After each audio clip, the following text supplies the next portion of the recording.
ما كان محمد أبا أحد من رجالكم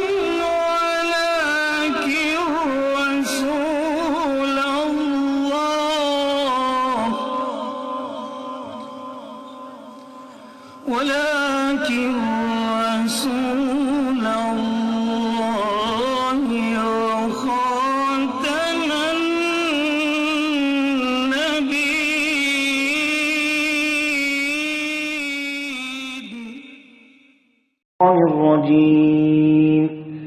بسم الله الرحمن الرحيم.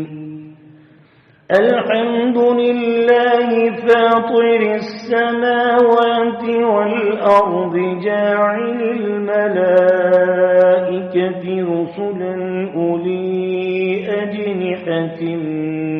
رسلا أولي أجنحة مثنى وثلاث ورباع يزيد في الخلق ما يشاء إن الله على كل شيء قدير. ما يفتح الله للناس من رحمة فلا ممسك لها وما يمسك فلا مرسل له من بعده وهو العزيز الحكيم. يا أيها الناس اذكروا نعمة الله عليكم هل من خالق غير الله يرزقكم من السماء والأرض لا إله إلا هو فأنى تؤفكون. صدق اللہ العظیم. شروع کرتا ہوں اللہ رب العزت کے بابرکت نام سے جو بڑا ہی مہربان اور نہایت ہی رحم کرنے والا ہے. ارشاد باری تعالی ہے جس کا معنی مفہوم ہے. یہ سورہ فاطر جس کے 54 آیات ہیں اور اس کے 5 رکوع ہیں. اس میں اللہ رب العزت پچھلی صورت کی طرح اس کے اندر بھی توحید کا ذکر کرتے ہیں اور شرک کی ممانعت کرتے ہیں، مشرکوں کی سرزنش کرتے ہیں، ان کی مذمت کرتے ہیں. اور یہ سورہ سبا کی طرح اس کی بھی آیات جو ابتداءً ہیں وہ الحمدللہ سے ہے، جیسے سورہ فاتحہ کی ابتدا الحمد سے ہے اور اسی طرح سورہ کہف کی ابتدا الحمدللہ سے ہے. یہ 4 صورتیں ہیں جس کی ابتدا سورہ الحمد کی طرح ہے، سورہ فاتحہ کی طرح ہے. الحمدللہ یہ بہت ہی عظیم جملہ ہے، جیسے سبحان اللہ بڑا ہی عظیم مختصر جملہ ہے، اللہ اکبر بڑا ہی عظیم جملہ ہے. اللہ کی تعریفات کو، اللہ تعالیٰ کی کلام کو، اللہ تعالیٰ کی ثنا کو، ان کلموں میں اللہ تعالیٰ نے خود بندوں کو اپنی تعریف کا طریقہ سکھایا ہے. الحمد کی الف لام میں 4 قسمیں ہیں، لیکن اس میں ایک قسم خاص ہے کہ یہ الف لام استغراق کا ہے. استغراق کے معنی ہے سب تعریفوں کو گھیرنے والا. یہاں الف لام سب تعریفوں کو گھیر رہی ہے. دنیا میں کوئی بھی خوبصورت چیز ہے، کوئی بھی حسین چیز ہے، کوئی بھی انسان کو ورطہ حیرت میں ڈالنے والی چیز ہے، کوئی بھی شے ہے، اس میں اللہ تعالیٰ کی تعریف ہے. اس کا یہ معنی ہے. یہ عربی لغت کے اندر الف لام کی، جیسے الف لام تعریف کا ہوتا ہے ایسے الف لام استغراق کا ہے، ایسے الف لام اہل ذہنی کا ہے، ذہنی کا ہے، ایسے الف لام خارجی کا ہے. یہاں الحمد میں الف لام استغراق کا ہے. دیکھیے ترجمے کو. الحمدللہ ساری تعریفیں، اس لیے ہم کہتے ہیں ساری تعریفیں، الحمد کے اندر الف لام کا معنی سارا، ساری تعریفیں اس رب کے لیے سزاوار ہیں، للہ جو اللہ ہی کے لیے ہیں۔ دیکھیں الحمدللہ ساری تعریفیں اللہ ہی کے لیے ہیں، فاطر السماوات والارض جو آسمانوں کو اور زمینوں کو پیدا کرنے والا ہے۔ اب ایک لفظ فاطر ہے، اللہ تعالیٰ کے لفظ کے متعلق اللہ تعالیٰ کے لیے جو الفاظ استعمال ہوتے ہیں، ایک بدیع کا لفظ استعمال ہوتا ہے، ایک خالق کا لفظ استعمال ہوتا ہے، اور ایک فاطر کا لفظ استعمال ہوتا ہے۔ تینوں کے معنی ایک ہیں، لیکن اس میں بڑا باریک اور بڑا ہی عمدہ معنی ہے عربی اعتبار سے، عربی کی فصاحت و بلاغت کے اعتبار سے۔ خالق کہتے ہیں کسی ایسی شے کو پیدا کرنے والا جس کا مادہ اور مٹیریل یعنی موجود ہو۔ خالق کہتے ہیں ایسے شخص کو جو کسی شے کو بنائے مگر کسی مادے سے بنائے۔ ادھر توجہ رکھیں، یہ بڑے اہم معنی بتا رہا ہوں۔ یہ عربی الفاظ کی فصاحت و بلاغت اپنی جگہ پر، قرآن اور حدیث کی روشنی میں جو اللہ کے پاک پیغمبر نے ہمیں معنی بتائے ہیں اس کا مقام اور ہے۔ آپ جلدی میں بیٹھے ہیں تو کوئی بات نہیں، آپ جا سکتے ہیں۔ اچھا، تو کوئی جانا چاہے تو جا سکتا ہے، کسی کو پابند میں نے نہیں کیا ہوا۔ اگر کسی کو کوئی تکلیف ہے، کوئی حاجت ہے، کوئی ضرورت ہے تو بالکل جا سکتے ہیں، لیکن جب بیٹھیں تو پوری محبت سے بیٹھیں، توجہ سے بیٹھیں، تاکہ سنانے والے پر کوئی کسی قسم کا اثر نہ پڑے۔ تو فاطر کہتے ہیں وہ ذات، خالق کہتے ہیں وہ شخص، کوئی ذات جو کسی شے کو بنائے تو کسی مادے کا محتاج ہو، کسی مادے سے، مٹیریل سے کسی چیز کو بنائے، تخلیق کرے، تو اس کو عام انسان کو بھی کسی چیز کا خالق کہا جا سکتا ہے، انوینٹر کہا جا سکتا ہے، یہ موجد ہے، اس کا بنانے والا ہے، اس کو خالق کہتے ہیں۔ اور بدیع کہتے ہیں کسی شے کو ایسے طریقے سے بنانا کہ پہلے اس کا وجود نہ ہو، پہلے اس کا کوئی سیمپل موجود نہ ہو۔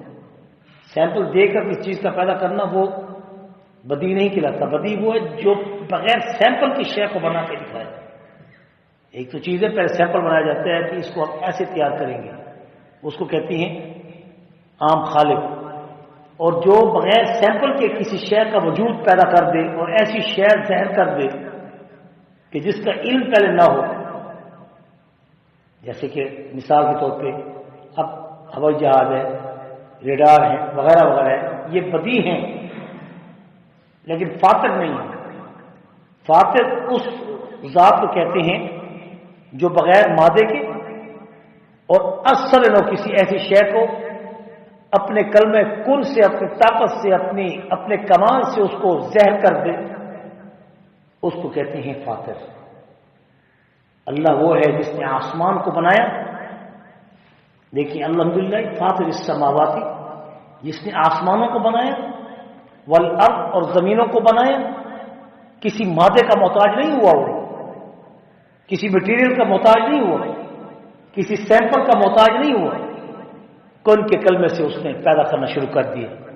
جاعل الملائکہ، پھر اس نے اپنے ملائکہ کو بنایا۔ سب سے پہلی تخلیق ملائک کی ہے، حالانکہ احادیث نبویہ میں بحیثیت انسان کی افضلیت کے آپ صلی اللہ علیہ وسلم کا یہ فرمان ہے کہ اللہ تعالیٰ نے سب سے پہلے میرے نور کو پیدا کیا، میرے جمال، میری روح کو پیدا کیا۔ تو یہ ایک الگ تفسیر ہے، لیکن بحیثیت مجموع اللہ تعالیٰ نے وجود کے اعتبار سے، اپنی عبادت کے اعتبار سے اللہ تعالیٰ نے فرشتوں کو پیدا کیا۔ جاعل الملائکہ، اب جاعل بنایا، اب اللہ تعالیٰ کے ملائکہ کسی مٹیریل سے پیدا کی ہوئی مخلوق نہیں ہے، جیسے انسان کا خمیر مٹی سے پیدا کیا گیا ہے اور بیت اللہ کی مٹی سے اٹھا کر حضرت آدم کے پتلے کو مختلف زمین کے حصوں سے مٹی اٹھا کر پیدا کیا گیا، ایسے ہی اللہ تبارک و تعالیٰ نے ہر شے کو کسی نہ کسی شے سے پیدا کیا۔ لیکن اللہ تعالیٰ نے ملائکہ کو جاعل کا لفظ کہا ہے، جعل بنایا۔ کیسے بنایا؟ کہ وہ کسی مٹیریل سے پیدا کی ہوئی مخلوق نہیں ہے، بلکہ وہ اللہ کے نور کے جلوے ہیں، پرتو ہیں۔ اس لیے ان کو مدبرات امر کہتے ہیں۔ دنیا میں کوئی مخلوق مدبرات امر نہیں کہلاتی۔ مدبرات امر کہتی ہیں جن کو اللہ تعالیٰ نے ڈیوٹیاں سپرد کی ہوں۔ اب میں اپنی زبان میں کہہ رہا ہوں، دنیا میں کوئی نبی بھی، کوئی ولی بھی، کوئی انسان، کوئی کسی شے، حجر و شجر، کچھ بھی، اللہ تبارک و تعالیٰ نے ان کو مدبرات امر نہیں کہا۔ والنازعات غرقا والناشطات خلقا۔ اللہ تبارک و تعالیٰ قرآن مجید میں ارشاد فرماتے ہیں سورۃ نازعات کے اندر، والنازعات غرقا والناشطات نشطا والسابحات سبحا فالسابقات سبقا۔ میں دلیل دے رہا ہوں، فالمدبرات امرا، اپنے حکم کے لیے اس نے فرشتوں کو پیدا کیا۔ مدبرات امر اس دنیا کے اندر صرف فرشتے ہیں، صرف فرشتے ہیں، لیکن ان فرشتوں کو بھی پکارنے سے منع فرمایا، ان فرشتوں سے بھی مدد مانگنے سے منع فرمایا۔ جب اللہ نے مدبرات امر فرشتے پیدا کیے ہیں جن سے زمین و آسمان کے نظام کائنات کو اس نے بنا رکھا ہے، سنوار رکھا ہے، چلا رکھا ہے، جب اس کائنات کے مدبرات، جس کو قرآن کہہ رہا ہے کہ ہم نے فرشتوں کو مدبر بنایا ہے، مدبر کہتے ہیں تدبیر کرنے والا، جس پر اللہ کا حکم ہو کہ یہ کام تم نے کرنا ہے۔ بارش برسانے کے لیے اللہ تعالیٰ نے میکائیل کو مقرر کر دیا، وہی لانے کے لیے اور عذابوں کو ڈالنے کے لیے جبرائیل کو مقرر کر دیے، روح نکالنے کے لیے ملک الموت اسرائیل کو مقرر کر دیے، سور پھونکنے کے لیے اور اٹھانے کے لیے، مارنے کے لیے، جگانے کے لیے، کھڑا کرنے کے لیے اسرافیل کو مقرر کر دیے۔ یہ اللہ تعالیٰ نے مدبرات امر رکھے ہیں، لیکن باوجود اس کے جبرائیل کو آپ پکار نہیں سکتے، اسرافیل کو آپ پکار نہیں سکتے، ملک الموت کو آپ پکار نہیں سکتے، ایسے ہی اسرافیل کو آپ پکار نہیں سکتے، جو مدبر ہونے کے باوجود بھی ان کی ڈیوٹیاں بھی ہیں۔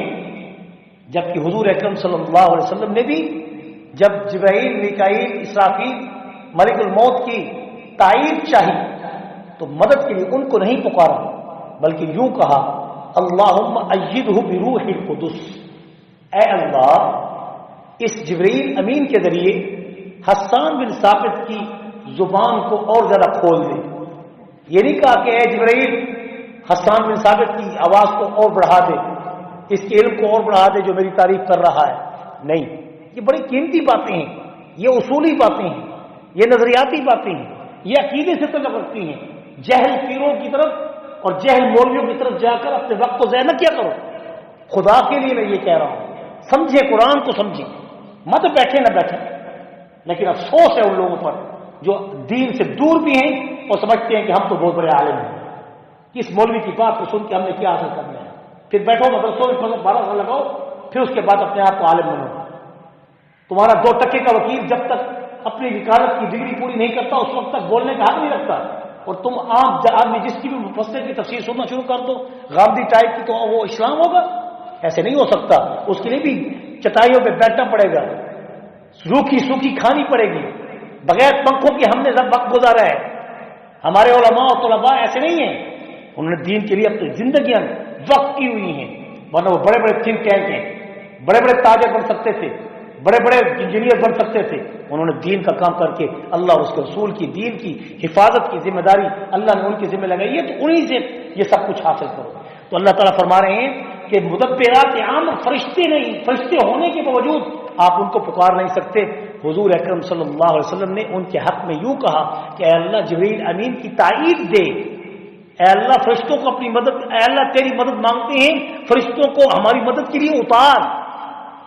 سوائے فرشتوں کو اللہ کی تائید کے کسی اور کو بھی مدد کے لیے نہیں پکار سکتے، کسی اور کو حاجت روا نہیں کہہ سکتے، کسی اور کو مشکل کشا نہیں کہہ سکتے۔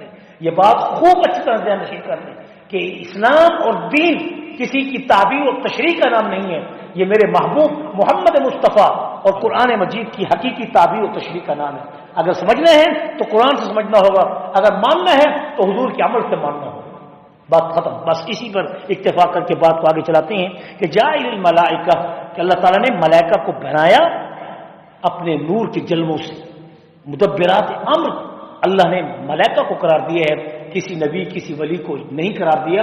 ہاں نبیوں اور ولیوں اور اللہ والوں کے وسیلے سے ان کے تقرب سے کہ اللہ یہ تیرے نیک بندے ہیں، انہوں نے تیرے لیے اپنی زندگیاں وقف کی ہیں، ان کی برکتوں سے اور ان کی محنت کی خدمت کے صدقے سے ہم سب کی دعاؤں کو قبول و مقبول فرما، بس اتنی اجازت ہے۔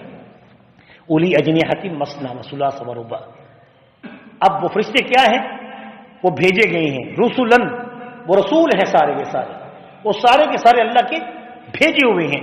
اولی اجنحۃ، ان کے پر ہیں، مثنا، دو دو، ثلاثہ، تین تین، ورباع، چار چار، کسی کے دو پر ہیں، کسی کے تین پر ہیں، کسی کے چار پر ہیں۔ آگے فرمایا یزید فی الخلق ما یشاء، جس کو جتنا بڑھا دیا اپنی خلق میں جتنا چاہا۔ اسرافیل کے 1300 پر ہیں، 1200 پر ہیں، اور ایسے ہی جبرائیل کے 600 پر ہیں۔ حضور اکرم صلی اللہ علیہ وسلم نے جبرائیل کو 2 مرتبہ اپنی اصلی حالت میں دیکھا، لیکن وہ ایسی حالت میں دیکھا کہ سر آسمانوں کی طرف جا رہا تھا اوپر، اور پاؤں زمین تحت الثری تک جا رہے تھے، کب کبھی تاری ہو گئی، بے ہوش ہو گئے، غشی تاری ہو گئی۔ جبرائیل امین کو 2 مرتبہ، ایک معراج کے موقع پر، ایک وحی کے نزول کے موقع پر، بس 2 مرتبہ اللہ تعالیٰ نے جبرائیل کو اصلی حالت میں حضور علیہ السلام کو دکھایا، اور جبرائیل کے صرف 2 پر کھولے ہوئے دکھائے، اور وہ زمین و آسمان میں حائل کرسی پر بیٹھا ہوا تھا۔ اللہ اکبر، یہ اللہ کی شان ہے۔ 2 پر صرف کھولے تو مشرق اور مغرب کو پور کر دیے۔ اور کیا خوش نصیب امت ہے امت محمد کہ وحی کی ابتدا پر بھی اللہ تعالیٰ نے جبرائیل کو اتارا، اور ہر سال رمضان کی 27 کی رات کو جبرائیل امین کو حکم ہوتا ہے بیت اللہ کی چھت پر جھنڈے، سب جھنڈے کو گاڑے، سب جھنڈا گاڑا جاتا ہے گرین رنگ کا، اور اس کے بعد حکم ہوتا ہے اپنے 2 پر کھول کر مومنین کے دلوں پر اپنی رحمت اور میری سکینہ اور میرے فضل کو پھیلا دے، نور کو پھیلا دے، یہاں تک کہ جبرائیل اپنے 2 پروں کو ایسے پھیلا دیتے ہیں تو جس مومن سے وہ پر مس ہوتے جاتے ہیں اس کی آنکھوں سے آنسو نکلنا شروع ہو جاتے ہیں، اس کی قبولیت ہو جاتی ہے۔ یہ لیلۃ القدر ہوتی ہے۔ تو اللہ تعالیٰ فرما رہے ہیں اولی اجنحۃ مثنی وثلاث ورباع۔ تشریحات بہت ہیں، وقت آپ کا بہت قیمتی ہے، اس لیے آپ کے وقت قیمتی کو ہم نے قیمتی بناتے ہوئے مختصر بات کرنی ہے۔ اولی اجنحۃ مثنی وثلاث ورباع، کہ وہ 2 پر والے کون ہیں؟ فرشتے۔ 3 پر والے بھی ہیں، ہاں 4 والے بھی ہیں۔ اس لیے اللہ تعالیٰ نے کہا ہم نے جبرائیل کو دن میں 50,000 مرتبہ زمین پر اترنے کی اور اللہ کے پاس پہنچنے کی طاقت دی۔ 70 بار دن میں حضور کے پاس جبرائیل آتے تھے، اتنی طاقت اور قوت، 50,000 مرتبہ وہ آ جا سکتے ہیں۔ یہ ہے اس کی طاقت قوت، وقت کو سمیٹ لیتے ہیں، قوتیں اپنے ہاتھ میں لے لیتے ہیں، کائنات کے نظام کو اللہ پاک اس کے لیے مسخر کر دیتے ہیں۔ سبحان اللہ، یہ جبرائیل کی شان ہے۔ یہاں تک کہ اللہ تعالیٰ فرما رہے ہیں کہ ہم نے آسمان سے جبرائیل کو اتارا لیکن عرش کے قریب پھر بھی نہیں جا سکا۔ ہم نے اپنے حبیب محمد مصطفیٰ کو اتنا اونچا مقام دیا ہے کہ جہاں جبرائیل کی انتہا ہے وہاں سے میرے محبوب کے مرتبوں کی ابتدا ہے۔ یہی وجہ ہے کہ آپ صلی اللہ علیہ وسلم کو عرش تک لے جایا گیا، اور اللہ تعالیٰ نے اپنے حبیب کی اس وراثت میں امت کو بھی شریک کر دیا کہ میرے محبوب جسد خاکی اور جسد روح، مار روح آسمانوں معلّہ پر گئے، اور فرشتوں کو ہم نے صرف 2 پر دیے ہیں، کسی کو 3 پر دیے ہیں، کسی کو 4 دیے ہیں۔ اب نبی کی امت میں جو شخص 2 رکعت فجر کی پڑھے اس کو 2 پر عطا کیے جائیں گے، جو مغرب کی نماز پڑھے اس کو 3 پر ادا کیے جائیں گے، جو عصر کی نماز پڑھے اور عشاء کی نماز پڑھے اس کو 4 پر عطا کیے جائیں گے۔ یوں ہی ہم 4 پروں کی طاقت بھی رکھتے ہیں، 2 کی بھی رکھتے ہیں، 3 کی بھی رکھتے ہیں۔ اس لیے اللہ تعالیٰ نے فرض نمازوں میں کہ ہاں 2 کا اظہار کیا ہے، کہیں 3 کا کیا ہے، کہیں 4 کا کیا ہے۔ کوئی پوچھ سکتا ہے کہ فرض نمازوں میں ہماری رکعتوں کی تعداد 2 کیوں ہے، 3 کیوں ہے، 4 کیوں ہے، ایک ہی طرح کی ساری ہوتی، کیوں ایسی کی گئی ہیں؟ اس لیے کہ اللہ تعالیٰ نے فرشتوں کو آنے جانے کی طاقت 2 پروں سے دی ہے، 3 سے دی ہے، 4 سے دی ہے۔ اللہ تعالیٰ نے ذکر یہی کیا ہے، تو اس لیے امت محمد صلی اللہ علیہ وسلم کو بھی 2 رکعت فرض کی شکل میں فجر کو، 3 رکعت مغرب کو، 4 رکعت عصر اور عشاء کو، اور پھر 3 رکعت مغرب کو عطا کر کے امت محمد کو یہ پر عطا کیے ہیں جو نورانی پر ہیں۔ فرشتے اپنے ظاہری پروں سے اوپر نیچے آتے ہیں، ہم نماز کی 2 رکعت سے، 3 رکعت سے، 4 رکعت سے اپنے رب سے ملاقات کر سکتے ہیں۔ یہ کتنا احسان عظیم ہے۔ آگے فرمایا یزید فی الخلق ما یشاء، پھر اس سے بڑھ کر بھی ہم طاقت عطا کرتے ہیں۔ کیسے؟ فرشتوں کو ہم نے بہت سے پر دی۔ اگر کوئی ولی اللہ کا بننا چاہتا ہے تو بایزید بستامی کی شکل میں بھی آ سکتا ہے کہ سجدہ زمین پہ کرتا ہے اور طواف عرش کا کرتا ہے، یہ اللہ نے اپنے نیک بندوں کو یہ قوت عطا کی ہے، مگر وہ اللہ کی مدیت ہے، ان کی ذاتی کوئی نہیں۔ اس لیے کسی ولی کو، کسی نبی کو خدا کا قریب ترین تو کہہ سکتے ہیں، مقرب تو کہہ سکتے ہیں، بابرکت تو کہہ سکتے ہیں، مگر اس کی ذات میں، اس کی صفات میں، اس کی کمال میں، اس کی قوت و طاقت و حاجت روائی و مشت و کشائی میں آپ کسی کو اللہ کے ساتھ شریک نہیں کر سکتے۔ اسی عقیدے کا نام توحید ہے، اور اسی پر ہماری زندگی ہے، اور اسی پر ہماری نجات ہے انشاءاللہ۔ بقیہ تجمع ان اللہ علی کل شیء قدیر، کہ بے شک اللہ تعالیٰ ہر چیز پر قادر ہے۔ مزید تشریح اگلے درس میں کی جائے گی۔ ربنا آتنا في الدنيا حسنة وفي الآخرة حسنة وقنا عذاب النار وادخلنا الجنة مع الأبرار يا عزيز يا غفار يا رب العالمين، وصلى الله تعالى على خير خلقه محمد وآله وأصحابه أجمعين برحمتك